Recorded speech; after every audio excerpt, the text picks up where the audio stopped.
Miami Sports Always from two homies in Miami. What is going on, guys? Good evening, good morning, good afternoon, wherever you may be listening to today's episode. The Sports Spectator podcast is back. Episode 31. That's right. We are now on the third floor, the third decade. And as you guys can see, we have a very special guest. We're back. My name is Juan. Of course, with us, John as well. And we got our featured guest of today, Fernando. Good to see you, brother. Love How you doing? You look good, man. You look good. Thank you. I wish I could say the same, man. Hey, you know what? You know what? That's okay. Hey, we're starting hot right off the bat, and I will take it. Swinging. Bro, I love it. I love it. Hey, man, for anyone that probably knows us, they probably know that we already personally know each other. But for our listeners, I want to give you an opportunity to give a quick introduction on yourself, brother, if you want to talk about it a little bit. Yeah, so I am a Miami native. I've been living between Miami Beach, Kendall area since I was born and raised. Found my wife here, went to school here, have never left Miami, don't plan on leaving. Miami is the best city in the nation, so I'm proud to say that. I am currently in the crypto space. I've been in the crypto space for about 7 years. We can touch up on that throughout the podcast a little bit more, but I'm ready to talk about Miami sports. Dude, I love it, man. No, we're super excited to have you here. I've been hyping up this episode for quite a while because I know you got a lot of controversial takes going on. But John, brother, how are you doing, bro? Let's give you a chance to talk.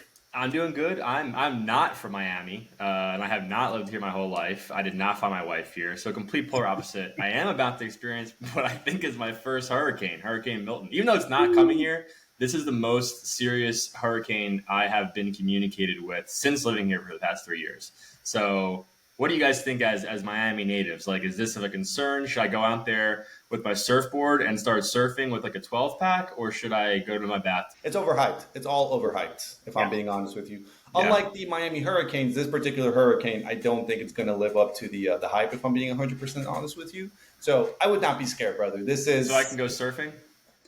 You can. I have heard go ahead and go to Margarita Mama's or go to Fridays on the beach, jump in the truck, head on over there, and enjoy the weather. It'll be nice and windy over there. There's always at least 2 or 3 people that are there on the beach walking around during a hurricane, so you won't be the only one. You might come out on the news. Why not? Nice. All right, cool. That's Sports Spectator on the news. Hurricane Milton. Hey. Dude, I love it. Hey, if everything we've said hasn't gotten canceled us yet, then... Well, I don't think people would cancel us for being out and about in a hurricane, but you never know nowadays, right? What do you have to do to get canceled during a hurricane? Should I get caught like looting or something? Probably that. I think outright crimes is a pretty good way to get canceled. Yeah, that's a safe bet. Or put on a pedestal. I don't know. I mean, it's 2024. I might get become the president. That is true. That is true. Like that level of a rebel without a cause type of shit. That might get you put on a pedestal, bro. I want to apologize. Just don't start your own purge. Yeah. we tell our viewers that we stay away from politics, so apologies to the viewers on even getting close there. But anyway, I'm good. I'm alive. I'm stocked up on Trader Joe's food, chocolate, wine, all the good stuff. Got the dog. So yeah, I'm chilling out here. I'm chilling. All right. So everyone knows if you need a place where to go, John's is where you got to be. Whether how you figure out where he lives, that's on you. We will not be sharing that information. All right, boys, but excited for this week's episode, to say the least. All right, so we got to start out with the obvious. Miami Dolphins, currently 2-3. We're doing terrible. Fern, as our special guest, I've been dying to hear your thoughts, bro. What do you think? Give us the outlook. Came into this season prepared. Every season the same thing happens for all the Dolphins fans. We come in overhyped, expecting that this season's going to be the season. And one thing leads to another, and it just starts crumbling from then on. And I understand we lost our quarterback, but, we were hyped about our running game. We were hyped about our receivers. We were hyped about our DBs.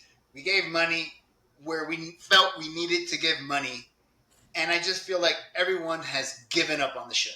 Like, we've all jumped, and we're trying to get on any other boat that we can get on at this point. I wouldn't be surprised if there's some sort of mutiny at some point, right? But I'm just frustrated with it, And if you think about it, this isn't the first time he gets injured, and our backups look disastrous. Like even in the preseason, they look bad. And I know that they weren't going to be our starting quarterback, and that wasn't our intention. But really, like, give me something to work with here. Like, I'm looking at other teams fighting on who should start at QB, and we're trying to pick up somebody's Cuban cousin off of 8th Street at this point. Like, I can't do this. I'm done with this. I just wish we had something in the pipeline. Like, you look at folks building up. I don't know. I'm just frustrated with it. At this point, I'm looking at the transfer portal for the Dolphins. Like, come on. So you made a very interesting point. It's just like, yeah, we really are just picking up random QBs. It actually brings up a good question. Like, do you think that if our general manager, Chris Greer, were to go down to the local Home Depot, one of the guys that are just looming around there for work, like, I would probably be willing to say that there's someone there at the Home Depot that can probably play better quarterback than who we have right now. Tyler Huntley yesterday played an okay game. Nothing to brag home about. He did enough. He, managed the game to get us the dub. But I agree. The quarterback situation is terrible. It's horrible. I don't know if we can find some. Oh, I don't know if we can find somebody at Home Depot. I'll take Keanu Reeves at this point if I can.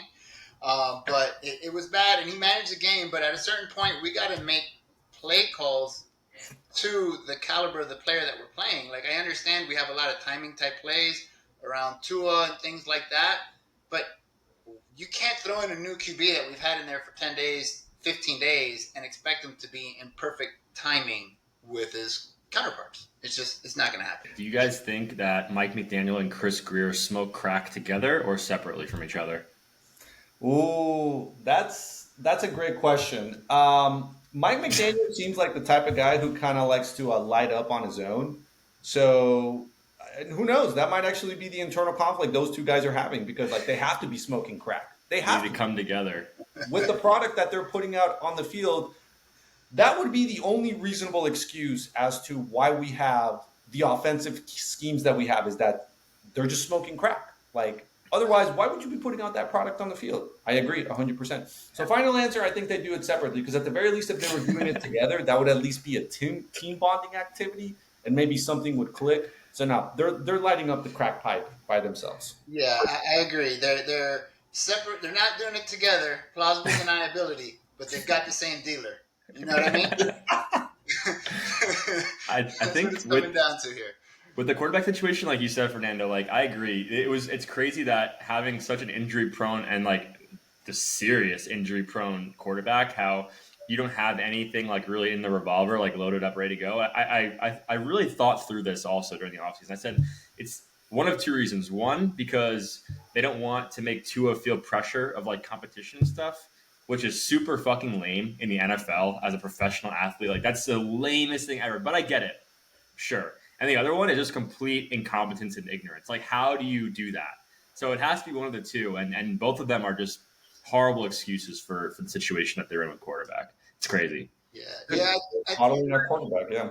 My opinion, honestly, is Ross is probably came into the season knowing he wanted to sell and had the team pretty amped up, and he locked down his big name players, and now they're going down, and he's immediately selling. He's not even waiting for the season to progress. He's just like, I'm going to just dump this now, versus, maybe if we were 8-2, 10-3, at that point you look to sell, you're maybe asking for like 10 billion, but now he's down to like the 8, and nobody wants to touch this team at all. Like, it's just frustrating because we've got such a great brand behind us. We've got such a great fan base.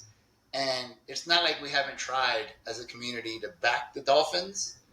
At this point, they're just pouring salt on a wound. It's interesting because I think you're spot on, because I think during the offseason, someone approached Stephen Ross with an offer and he turned it down.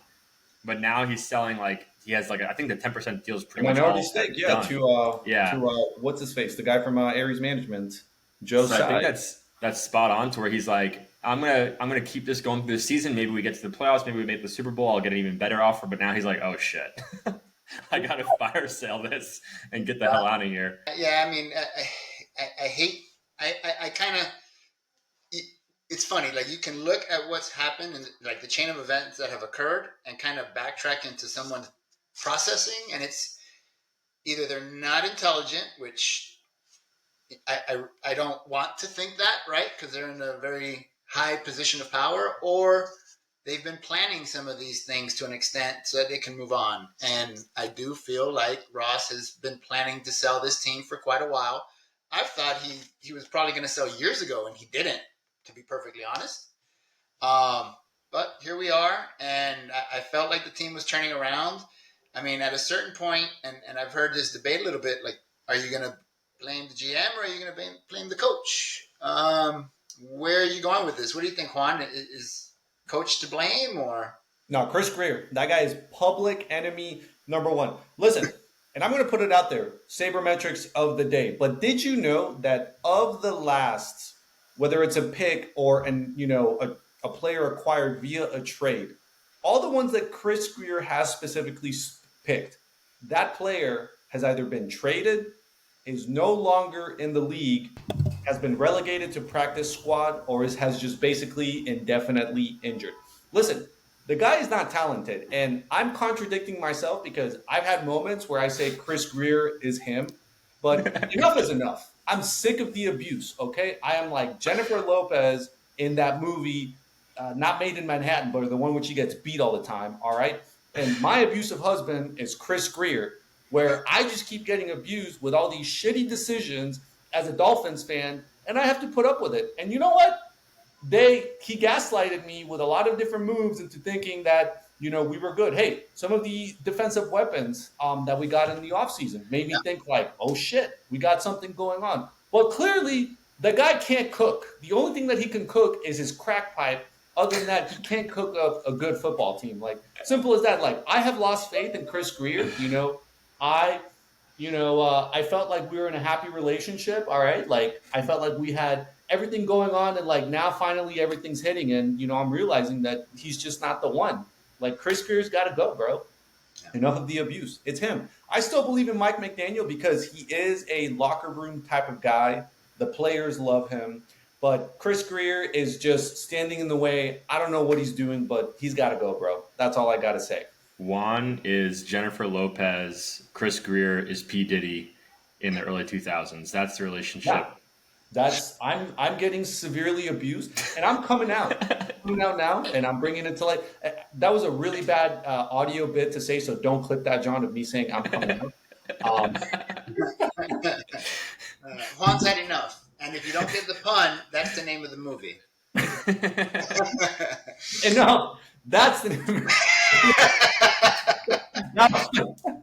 You ever get a joke like a little bit late? Yeah, there you go. That's what I was trying to say. But yes, to answer the question, Chris Greer's got to go. All right, that's all I got to say about that. This guy's got to go. I love Mike McDaniel, but Chris Greer, bro, like put open to work on your LinkedIn. Like, if I go follow you on LinkedIn, I need to see the open to work because, like, your bum ass should be out on the street in the unemployment line or looking for another job. That's all I got to say about that. I mean, and the worst part about it is all the teams that were supposed to do well in our division aren't. We had the perfect opportunity here to kind of run with it and win our division and drop our balls on everyone's face, chin at this point, just say, we're here. We've said that we were going to be here. Fuck everybody else. Let's go. Run the playoffs. Get as far as we can. Even get Ross's money if you wanted to sell. I don't care. But at this point, I'll be happy if we could go 8-8.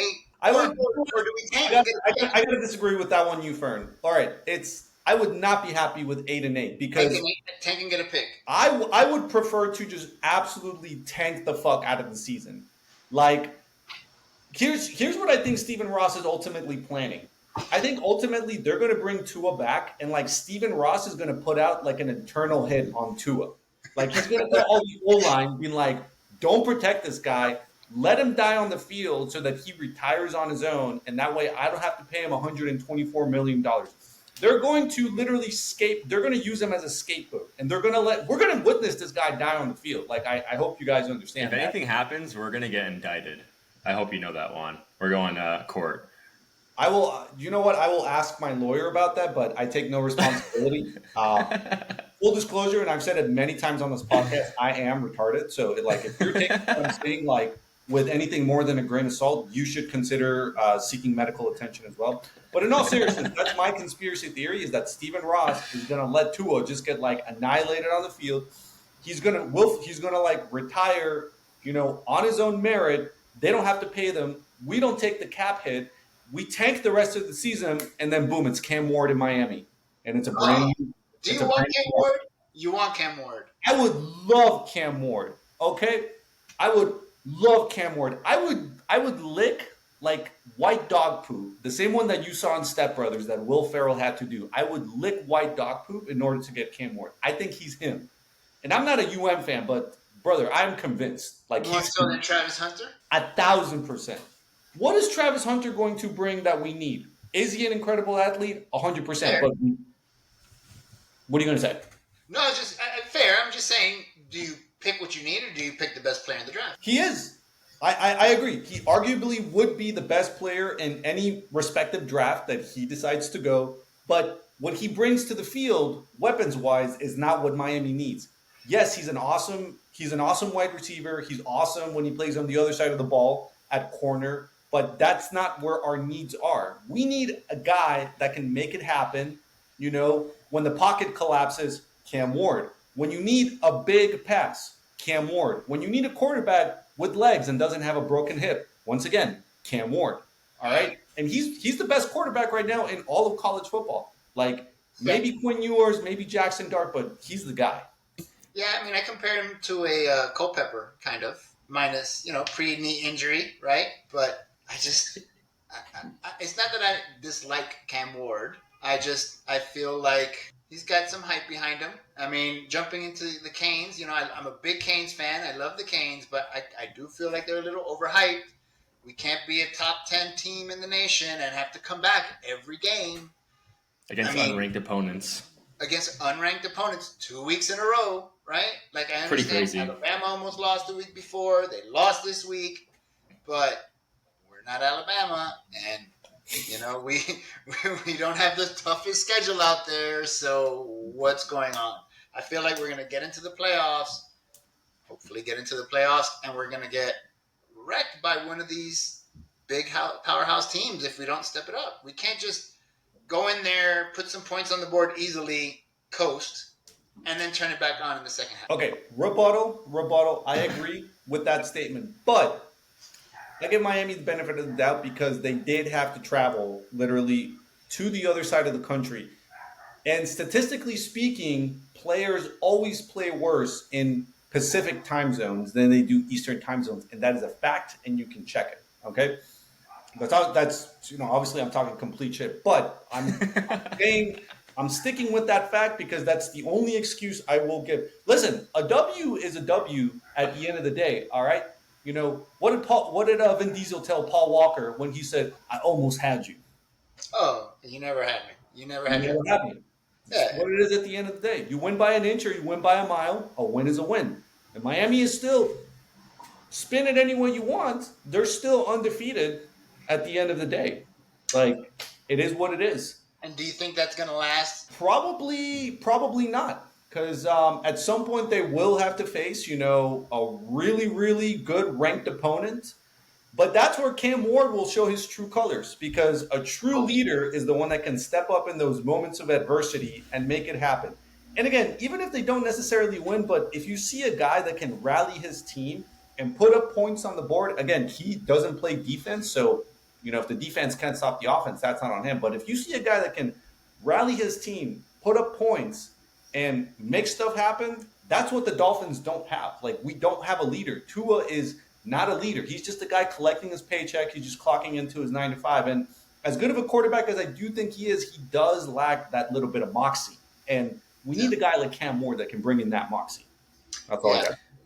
I agree. I mean, at a certain point, I've had so much salt poured on my wounds. I would trade for a quarterback and draft one at this point and just say, I'll pick one that can make me better today and grow this guy on the bench that'll make me better in 1 or 2 seasons. Or what I was initially thinking is we take Hunter if we've got an early enough pick, which I doubt that will happen. But anyways, right, we're hypothetical. Take Hunter, trade for a QB. There's a lot of teams out there that have 2 QBs, I'll definitely take one of those established guys if I had to have, the best player in the NFL or the best player in the draft.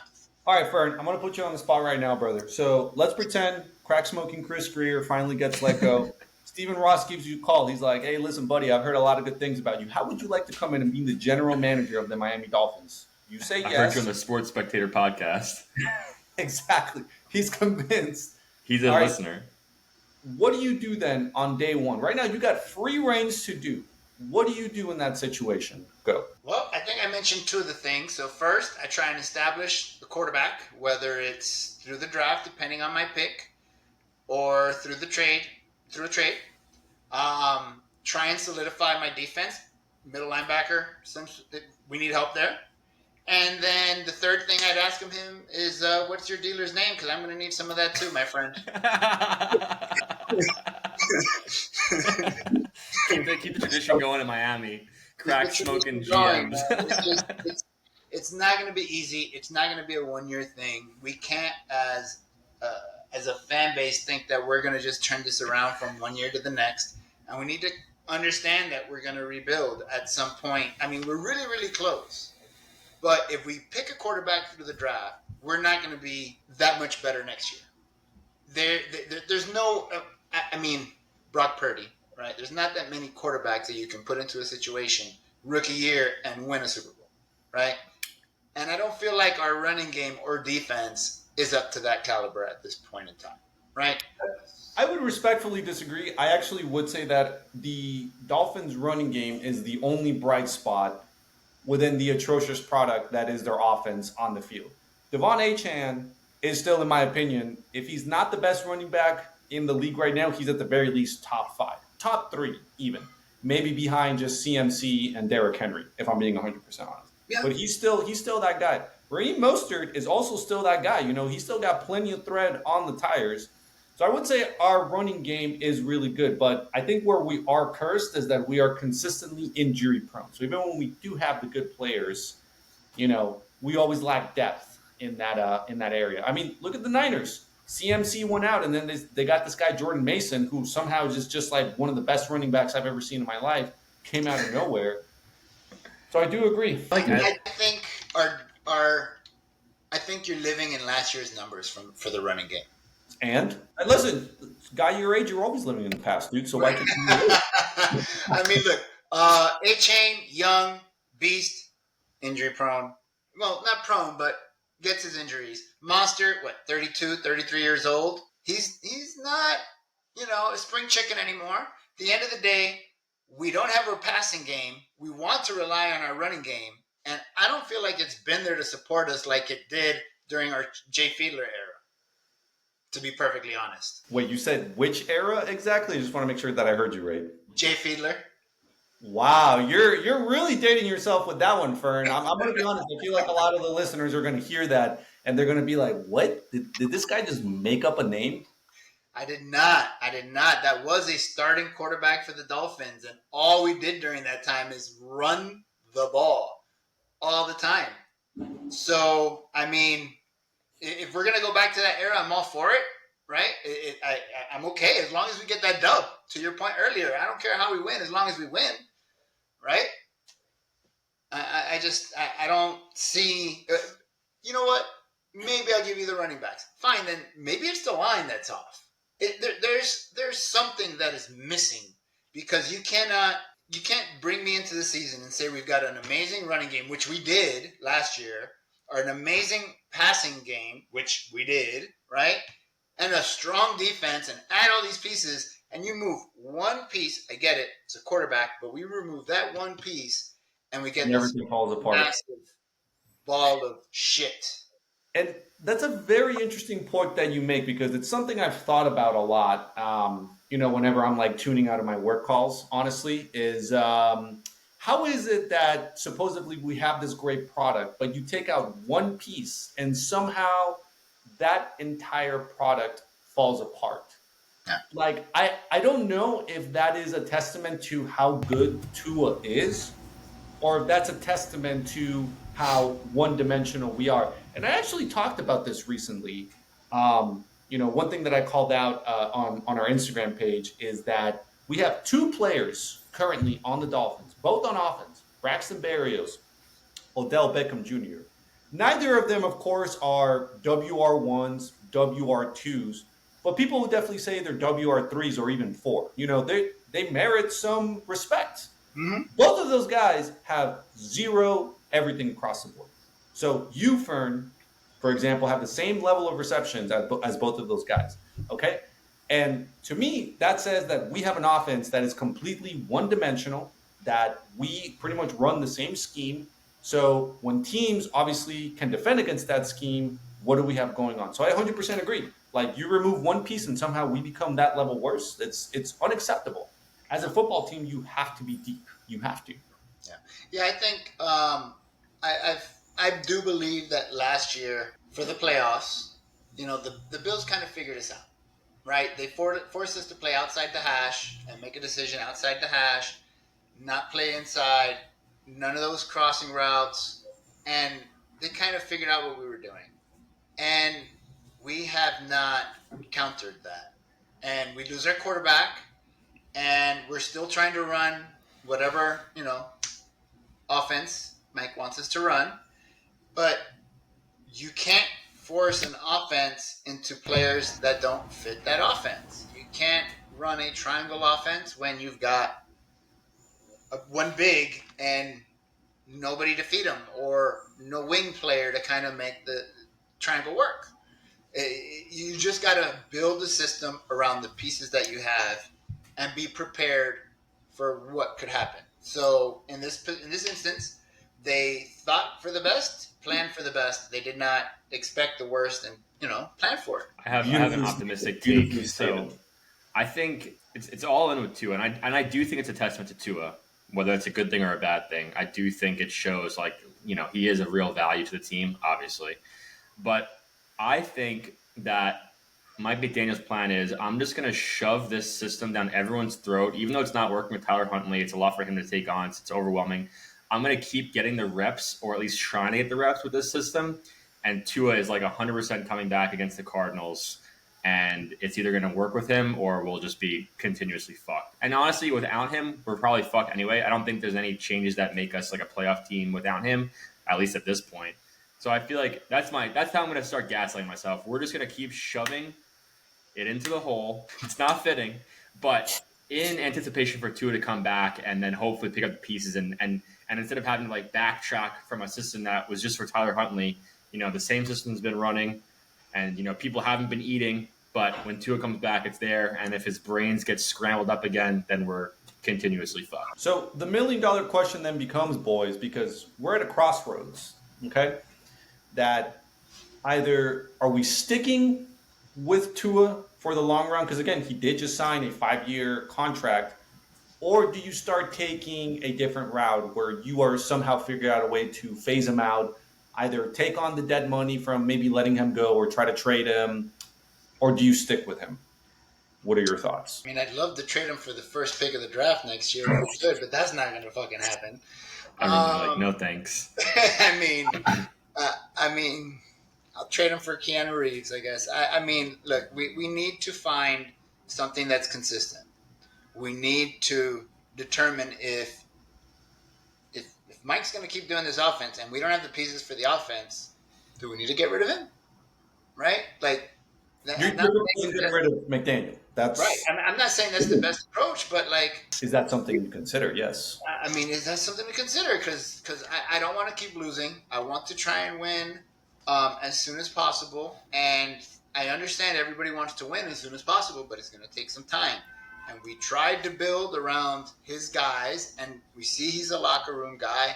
At a certain point, that's going to bite him in the foot. You can't continue always being a locker room guy, especially around someone who's constantly injured but cannot play, but wants to play. I don't know if you saw the injury when it occurred, but did any of you really think he got a concussion based on how the injury was? He ran into someone's chest, and he kind of leaned into him. I initially didn't even think he had gotten a concussion, but he did, and it's obviously worse than anybody thinks it is.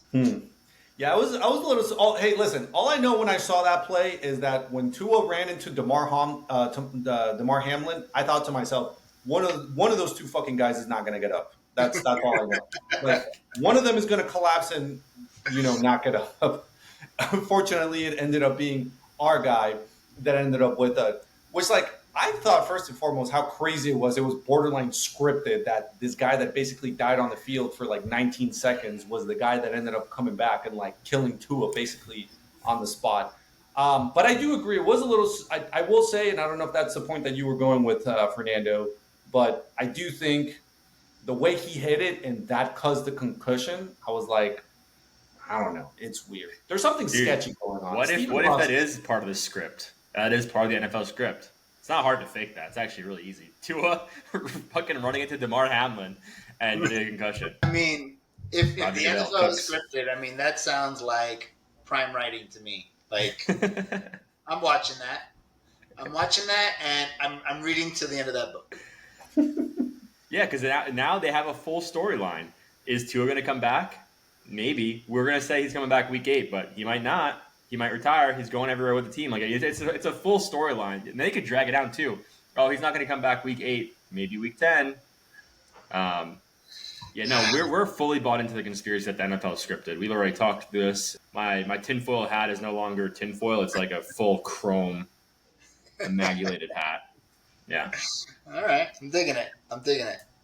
I agree. But I mean, at this point, all we can do is, when like your girl's late on her period, all you can do is just wait and see at this point and see what happens. Plan B. Amen. Never know.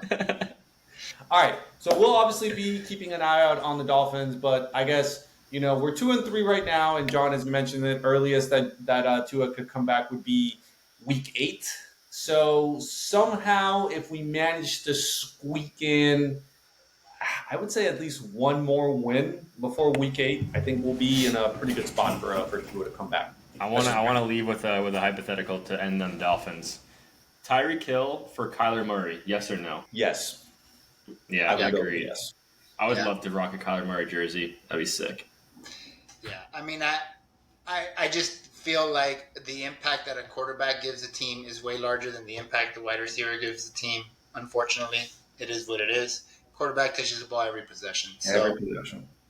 At least on offense, right? So if we plan to score, we have to have at least a decent quarterback. Wide receiver supports the quarterback, but I mean, we can find folks in Home Depot if we have to at that point. Yeah, literally. The Miami free agents. The Miami free agents. I mean, you never know, man. I mean, they're going to come in there. They're going to say they're 24 years old. They're going to look like they're damn near 30, 40. And they're going to be dropping some bows and hitting some home runs. I mean, it's a fact, brother. Like, hey, when you're dying for work, dude, you'll do whatever it takes to get paid. So, damn right. All right. So Fernando's hot takes is that hey, we're looking at wide receivers in all the wrong places. They have been in Home Depot all along. All along. All right, guys. So let's move on to another topic. Fern, as I have been told, you being a knower of ball, obviously you're very active in the basketball game. What do you think about the Miami Heat? How are we looking, brother? So, look, I don't dislike the team at all. I think we've got a lot of young, decent pieces, good pieces, right? The only concern I have is we haven't gotten better, right? I'm not saying we got worse losing Caleb. We just didn't get substantially better. And right now, we're probably a playing team, right? If we're lucky. If you're looking at the landscape, you've got a lot of powerhouse teams out there. And I don't know, I feel like we'd be lucky to be a playing team. I love having Jimmy on board. I love that we're healthy. I feel he has some extra motivation from the front office, which he hasn't really had in past years, to be honest, at least not as visible as this year, going into a contract year. And like I just mentioned, health. We have health, so let's see what happens. I like Jaquez, right? Let's see where we go. What do you think, sir? Anything you disagree with there? Because I'm ready to fight over that. Yes, and I was about to chime in as soon as you said it, but obviously I wanted you to make your text. But I disagree. I do think that we get a little bit better. All right, and I understand Shout out Caleb Martin. I mean, him leaving was a huge, huge blow for us. But listen, we have arguably, I mean, not arguably, without a doubt, a top two NBA coach in Eric Spoelstra, and he's not number two. I'll tell you that much. I still, in my opinion, think he is by far the absolute best coach. Okay, because he does, not to kind of bring us back to the Miami Dolphins, but he does what the Dolphins cannot do in that he builds around what he has and he creates a meaningful product with what he has. Unlike the Dolphins, that we just constantly seem to be waiting for all of the pieces to fall into play, as opposed to creating a good product with what we have. He is a guy that can take whatever player you give him, okay, and he's going to turn a scheme.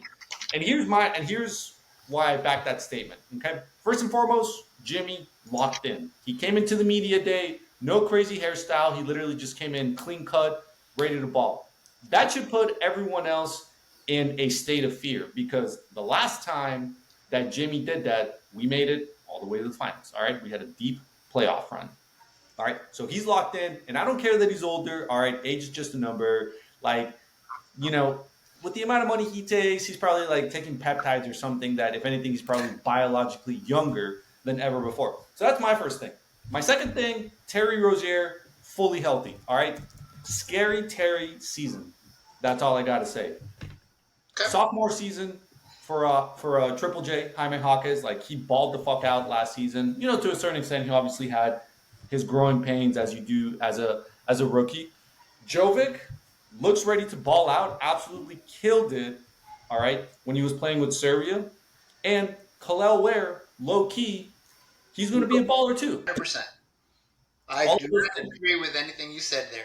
But are we better than the Celtics? So that's where that conversation gets interesting because yes, I can sit here and make all of those points, but you know the Sixers got better, the Celtics got better. Bucks, Cavs, Knicks, Sixers. They're all Hawks. looking scary, but the Raptors. Miami Heat thrives on adversity like this. When you put their backs against the wall, that's when they seem to be doing the best.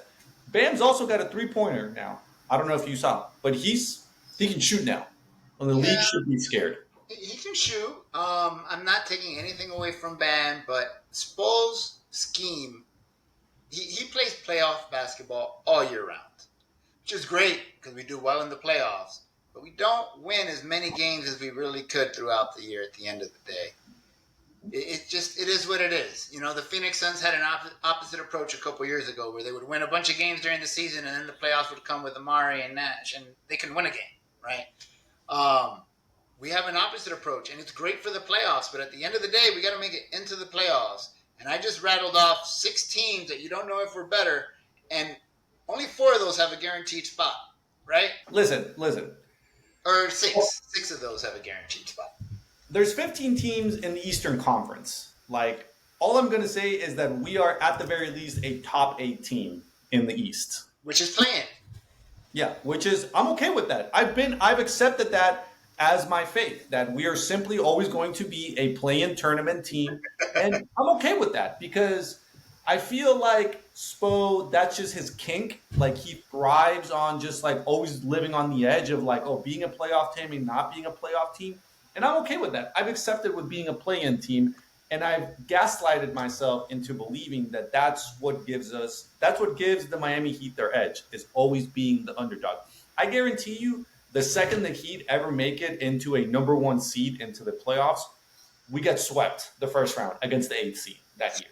I don't know why, but like these people just thrive on controversy and just like having everything uphill. That's my take on that. I'm going to knock on wood because if we go in as a number 1 seed and we lose in the first round, I'm knocking on your door, my friend. That's some bullshit. You can't give us that bad juju. Yeah, I would honestly, I would take like 3 cyanide pills if I'm being honest. If that happened, that would be embarrassing. That would be embarrassing. But I double down on that take that I think the Heat, like they thrive on going uphill. That's fine, but again, they're still a playing team, and that's cool if they're going to be a playing team. I think they have enough. I actually heard an interesting conversation recently because I'm with you. I like our young core, but somebody asked a question and I didn't know how to answer it. through our young core, Ware, Jaquez, and Jovic, would they start on any other team? Yeah, plenty of West teams. Which one? They would start on the Pistons. They would start there. They'd probably Okay. start on the Suns. On the what? On the Suns, yeah, I think so. Um, they would start. They would start on the Wizards. Your question was, would they start on any other team? I'm giving you other The teams. Suns? Yeah, 100%. For who? That's not for me to figure out. I'm just telling you. Like for Beal or Durant or Booker Yeah. or Yeah, listen, Durant. Bradley Beal washed. Okay, and that pains me to say because again, he's in Florida alone, but he's washed. Like, let's be 100% honest with ourselves here. He's washed. Okay. Nah, agree to disagree, I guess. We'll see what happens this year when he's putting up 20 points a game and hanging out there with, hopefully not a championship, but we'll see. I will put this on the record. If Bradley Beal averages a season of 20 points or more, I will eat live on this podcast or recorded on this podcast 10 Crunchwrap Supremes in a row.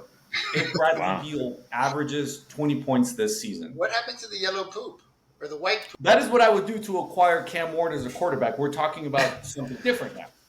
There's tiers to this. Like, There's there's tiers. things I'm willing to do depending on the result. All right. Well, I want to go back to something else you said. Rozier having a breakout season as a shooting guard? Yes. Oh, so That was not confident. As a shooting guard. So then who's our point guard? Just wondering. We don't have a good shooting guard, and I'm kind of just praying that like somehow he finds a way to be our shooting guard. If I'm being honest with you, so that's why I'm making that claim. So Bam can play the 1 and the 5 for us, right? Bring the ball Bam. down, just hand it off to Jimmy, and then No. Terry Here's the way that I see it. If you asked me to set up the team, I would put Rozier at the 1, Jimmy at the 2, Jovic or Jaime or Hawkins at the 3, Khalil Ware at the 5, okay? And then I would put Bam at the 4. I mean, I don't hate your approach, but that's never going to happen. It's never going to happen. It's never going to happen. And again, that's why I'm not a head coach in the NBA. I'm not a GM in the NBA, but I am delusional, okay? And I'm willing to roll the dice on certain things, and that's the front five. That is the front court that I would put there. Got The it. front So court and the back court. Heroes off the bench. He's even said it that he would accept his role as a sixth man. Like he said it on media day. He was sixth man of the year for a reason. Yes, I would have Hero come off the bench. 1,000%. But he also said after that year that, well, my natural progression is to start next year, so I'm really hoping to start the next year, and he did. And then I would only start him if I heard news that Katya was pregnant again because he had his best season ever when she was pregnant. If I see on Twitter that Katya is like pregnant again, I'm betting the Hero over every game because that's when he balls out. Okay, but when all the children are born and his wife is not pregnant, like he's got nothing playing for. Like I don't know, he just becomes a lead when his wife is pregnant. So and I'm looking forward to him coming back and making his presence felt. I need him to make a very strong case so we can trade him before the trade deadline and pick up a point guard because we definitely need a point guard. I'm really envisioning. I like Scary Terry. I love him. He can bring the ball up. He can play with the ball. He can create. I love having Jimmy. His defense, his mindset. He cuts to the basket. He attacks. It's great. But we need guys that are going to fill the stat sheets when we don't have Jimmy on the court or when we don't need him. We can't ride him for 40 minutes a game like we do every year. pause. Huh? I just said pause. Big Can't write pause. 40 minutes, pause. No Diddy, bro. Come on, dude. I said I can't. This is a podcast. We cannot write him for 20 minutes. I'm sorry, we can't write him for 40 minutes. 20 minutes is, that's up to you, Hoffman. But 40 minutes, we definitely can't do it and expect him to be there for the playoffs, right? So I want to see what our young guys can bring, right? I think Ware is going to run into some difficulty based on his weight, We just right? got to give him steroids. Like, listen, I've gotten really into peptides recently, and that's like, if I was a GM, I would put Khalil Ware on like the craziest protocol to just have that guy puts on like 10 pounds of clean muscle. Like we have our big man. Oh, Like for sure. For sure. that's what I would do. And listen, they can't detect that. Like, put this guy on a protocol. Like, hey, I got a guy that can give him that protocol. So, like, put this guy on it. Give him a good 5-10 pounds of muscle. Dude, and it's game over. Like, you see how fucking tall this guy is? Yeah, Put on he's a little bit of muscle. We're in the paint. Like, that's where we struggle the most is in the paint. 7-footer, can shoot the ball. You know, he just kind of In the paint. puts Bam in a shitty position though too, like to play the 4. There's a lot of stretch 4, so it takes him away from the basket. So we got to make sure he can board for us too, right? It's not only offense, but I mean, if we can drop Ware in the 5, Bam at the 4, and then just go, you know, Jimmy Hero, Scary Terry, or Jaquez, and you throw in Jovic, and we've got a scary team, in my opinion. I just think that we need a facilitator and we need another shooter, to be honest. I mean, Ware is a rookie. Hero is not consistent. Terry as our point guard, we need him to facilitate more so than score, right? We have one of the best 3 shooters in the league, Duncan Robinson. Yeah, and how many times have you mentioned him in this conversation? Yeah, because I didn't need to, because that's how deep the Miami Heat are. I only mentioned him when you started talking about, like, we need a shooter. First and foremost, I don't know if you knew this, but John's actually really good friends with Duncan's. Like, they're boys. They text each other. No, I'm kidding. Like, John just I want to step in here, something more serious. While you guys were talking through this, chopping up game, I was doing in-depth research on Katya, and all I have to say is, wow. I did not know this person until now, and now I'm very educated, and congratulations to Tyler Harrow. 6th man of the year. She goes to my gym, so I've Wow. Look, put in a good word. Be like, hey, have you considered another child? Like, you know. She's into successful men, so. Damn. Hey, she doesn't have to know if you're successful or not until you have to pay for anything. So you got. I just need dad energy, Tyler Hero. Like, if we could time that pregnancy. All right, so NBA season starts very soon. Playoffs start March time, April time. That's all right. That's not 9 months from now, but maybe finals. Finals, we could time it for the baby to be born if she gets pregnant now. That would be perfect timing. And who's gonna do the deed? Are we you or Tyler? We are. All of us. Marriage, okay? I just need Tyler Hero to get his wife pregnant right now, so that like he gets his dad energy. And it's been proven, like, athletes do better when they know that there's a child about to be born. It's called dad strength. Come on, Fern. No, I got it. I'm here for it. I'm here for it. I definitely got the dad strength. You definitely get it once you have kids. But we definitely need Tyler Hero to average at least 20 a game. 20, 6 and 6 would be phenomenal if we can get that from him. Whatever it's going to take to spark that, I want it. No Diddy, no homo. I know your style now. But we need him to come in there and play, not go 0 for 7 to start the game. I kind of saw that in Bam last year too. I'm not sure if you watched the games. Bam would always start 0 and 3, 0 and 5 to start the game, and then he'd get into his rhythm and kind of warm up. But guys, that's why we warm up before the game. Like, we got to go in there. Not hot, but provide consistency throughout the game, beginning to end, right? That's your job. That's your position. That's what you're supposed to be doing. It's tough as a coach to go in there and say, hey, I'm going to start this guy not knowing what I'm going to get. And I might bench him in the first 5 minutes, or I might leave him in for the entire game. And that's what we fucking get from Tyler Hero. We don't know exactly which version of him we're going to get. We need consistency there. We lost Caleb, so this is his opportunity to kind of jump in there. And we're not even mentioning, our other defensive specialists, right? So, like, there's folks that I feel will fill in roles and fill in spots that we need. I just don't know if our team is substantially better than some of the other products that are out there in the East right now. And if you look, the East is kind of strong. It's stacked. It's I mean, you got a lot. I mean, Pacers, Knicks just got a cat from Minnesota. Boston, obviously. Worst trade ever. I thought it was pretty fair sided. Julius Randle, Are you fucking kidding me? I'm sorry. Really? who lost in that trade? The Timberwolves. Why? Julius What? Randle. Julius Randle is a guy's guy. Like he's Guy's Kobe. guy. He's like the last guy that played with Kobe. That's got to count for something. Or like one of the last guys that played with Kobe. Dude, he was injured last year. Hold on. I traded my star-studded perennial all-star, drafted him for some guy who's coming off a knee injury. Cat got choked out by Ben Simmons live in prime time. That's why I would trade anyone solely on that. Yeah, look it up. Like there was a fight between Minnesota and whatever team Ben Simmons was playing. I think it might have been when he was on the Nets still. And, he played one of his like 15 games that he plays a season. He literally got choked out. Ben Simmons literally made Karl Anthony Towns tap out on the court. I don't care how good you are. You let Ben Simmons choke you out, you're on the trading block, undisputedly.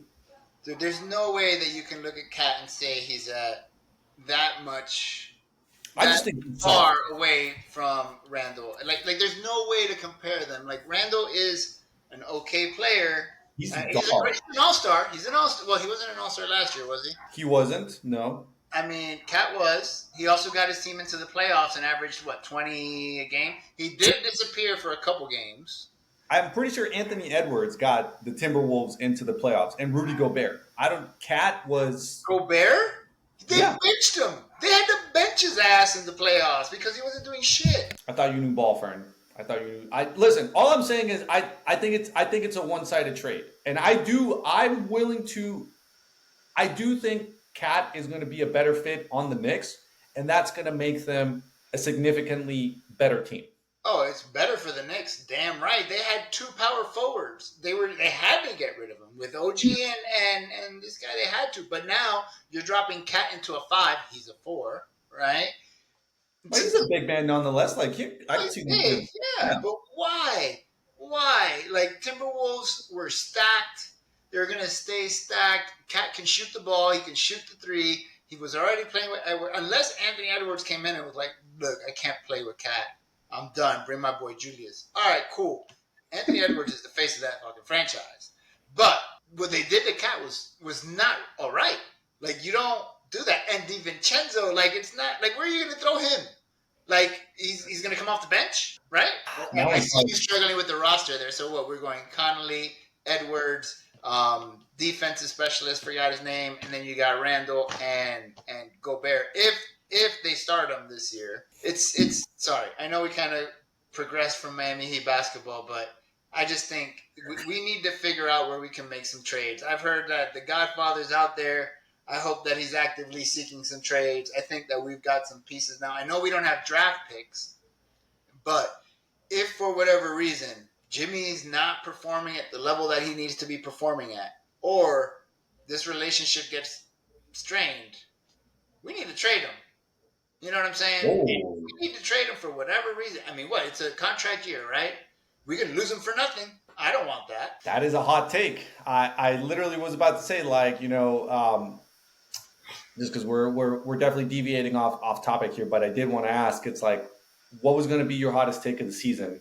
And I think that one is it. You think that trading Jimmy, that's where we should go? Look, if the season does not progress the way that we want it to progress, and tensions are high, and there's an opportunity for us to go into this offseason not in the playoffs, and Jimmy going into free agency, I'll trade his ass before then and get as much as I can, whether it's draft picks, right before the deadline, whatever the case may be. We need to fill up on everything that everyone says that we don't have if we're not going to win now. Picks, people covet picks. And if you look at other teams that have gone after picks, they've done historically well. OKC is one of them, right? That is a good point. Okay. Well, Fern, I definitely think we can start wrapping up the episode. I mean, we got a lot of good stuff from you, and I think at this point we're pretty much just going to be in wait and see how the Dolphins continue doing, wait and see how the Heat do this season, and someone on this podcast is either going to look like a genius or look real silly in a couple months from now. So we will see. I'm ready to follow Scary Terry's points No, I'm sorry, not Scary Terry. We're talking. Who was it? 20 point. Bradley Beal. Bradley Beal, 20 points per game, and John's got your chalupas, right? Crab Supremes. If he averages, he has to like at the end of the season. If he averages, it has to be more than 20 points. Exactly 20 does not count. But if he averages more than 20 points this season, I will consume 10 Crab Supremes in a row. Okay, Like, cool. It's gonna be the longest episode ever, or really interesting. all right, Fern. Hey, first and foremost, we want to thank you so much again. This was an even better episode than we discussed. You pretty much brought the energy that I was hoping, man. Like we loved it. This definitely feels like a good spot to just give a conclusion for this. But before we part, Fern, the fans are dying to know because we know you're obviously a heavyweight hitter in the crypto space. You got any crazy takes out there that you're thinking that you want to conclude the episode with? Yeah, I would still buy Bitcoin at today's price, and anything sub 60, I would still continue buying. And I think once this presidential election wraps up, I think we're going to engage hopefully into a bull run, and Q1 2025 could be good for crypto. So, I'd say look at Bitcoin, look at Sol. I've always talked well about Ethereum. Not that they're not doing well, they're just not performing as well as the other two I mentioned. Not financial advice. And if you have any other questions for me, happy to take any questions that anybody has. And hopefully we can all make some money this bull run. So get ready, strap up, and hopefully it'll go well. Love it. Love to hear. If Katya is listening to this, you just heard this man talk about all this crypto he's got. So see, you are successful. We're in the running. We'll name first name sport, middle name spectator, last name podcast, second last name Harrow. Katya, hit us up. Later. Thanks for everything. Love it. All right, Fern. Once again, thanks so much for having us, and thanks to everyone that's listening to today's episode. John, love seeing you again, baby. Yeah, man. We'd love to have you again at some point, Fern. We'll be in touch, and we'll definitely be referencing this episode back, and we'll see how we do. Bradley Beal. We'll see how he does. Bye, guys. Peace. All right.